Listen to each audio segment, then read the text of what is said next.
Hawthorne was a quiet lakeside town in northern Minnesota, the kind of place where everyone knew everyone, or at least pretended they did. Tourists came every summer for fishing, camping, and the cool breeze rolling off the blue-gray water. But the locals whispered about something else. People went missing near Hawthorne Lake. Not many, just enough to make you wonder. On the cold morning of October 12, 2021, Emily Carter, a 24-year-old graduate student visiting from Chicago, vanished without a trace. Her rental car was found at the lake's parking lot. Inside it was her phone, wallet, and backpack, but no Emily. The sheriff's department filed a report, searched the first 2 miles of the forest, and quickly ruled it a probable accident. But her older brother, Mark Carter, didn't believe that for a second. And so he drove 11 hours straight to Hawthorne. Mark checked into a small wooden lodge run by an elderly couple. Their once friendly expressions changed the moment he asked, "Do you know anything about a girl who disappeared here last week?" They exchanged a glance, stiff and uneasy. The old woman finally said, "People get lost in these woods. It happens. Best not to go looking alone." That night, Mark walked through town, trying to speak to anyone who might have seen Emily. But every response was the same: awkward hesitation, unfinished sentences, or complete refusal. It felt like the entire town shared a secret they were terrified to speak of. At a small diner near the lake, Mark met Dylan Pierce, a part-time fishing guide with nervous eyes and a constantly shaking leg. "I saw your sister," he whispered, "but you won't believe what she was looking for." Mark's heart pounded. "Tell me." Dylan swallowed. "She came here for her research, right? Local myths, legends?" Mark nodded. "She asked me to take her to Hawthorne Lake's north side. That place is off limits. The sheriff doesn't allow anyone past the old forest line." "Why?" Mark asked. Dylan leaned closer. "Because that's where the others disappeared." Before he could say more, Sheriff Alden walked into the diner. His cold stare forced Dylan to shut his mouth instantly. The sheriff placed a hand on Mark's shoulder. "Son, I think you should go back home. This town doesn't need more trouble." But Mark refused. Emily's last known GPS ping led Mark deep into the forest. Hours of hiking through silent trees brought him to something unexpected: a cabin. Old, abandoned, but not empty. Mark noticed fresh footprints outside the door, small, like Emily's. Heart racing, he stepped inside. Dust covered the floor, except for a clear trail leading to an old wooden table.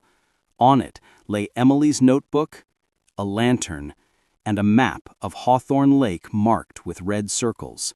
But something else chilled Mark's blood: the drawings.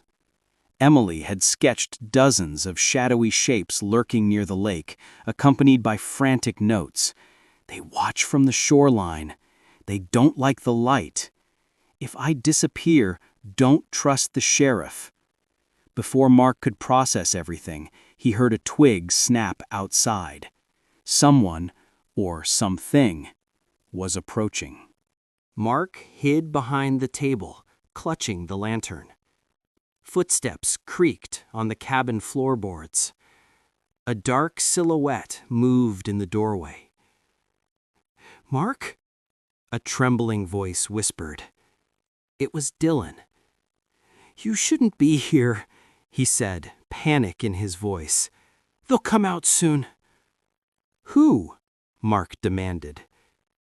Dylan stared toward the lake. "They're not people, Mark. Not anymore."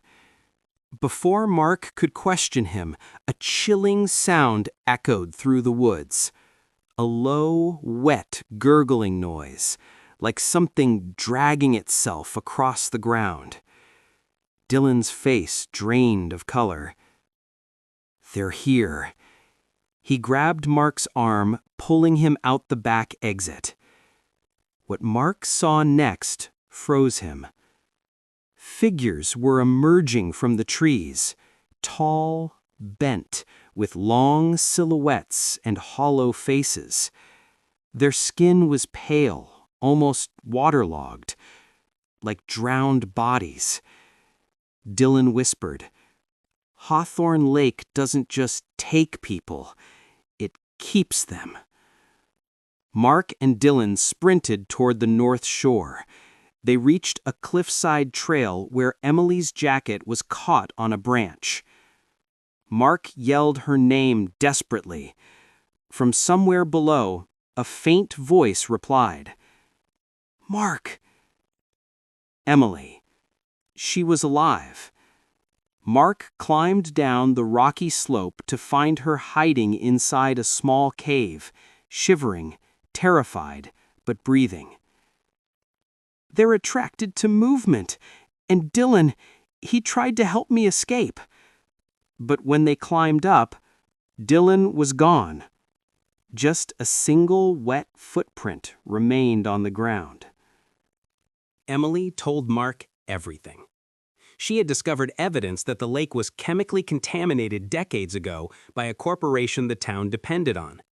Several locals who protested mysteriously drowned. The town covered it up, blaming disappearances on accidents. But the worst part? The contaminated waters changed the bodies of the drowned, twisted them, kept them alive. And that's why the sheriff kept people away, not to protect tourists, but to protect the town's secret. With the sun setting and the shadows growing longer, Mark and Emily ran toward the main trail. Behind them, the creatures followed, silent, relentless. Just as they reached the forest's edge, Sheriff Alden appeared with a rifle. "You should have left. Now you know too much." Mark stepped in front of Emily, preparing to fight, even to die. But the creatures reached the sheriff first. Within seconds, he was pulled screaming into the trees. Mark grabbed Emily's hand. "Run!" They didn't stop until they burst into the lights of Hawthorne Town. A month later, Mark and Emily exposed the corporation, the contamination, and the sheriff's cover-up. Hawthorne became national news. But one thing still haunts Mark. Every night, he dreams of the creatures, their hollow eyes, their slow steps, their wet footprints. And sometimes, when he wakes up, he hears water dripping inside his room, as if something followed him home.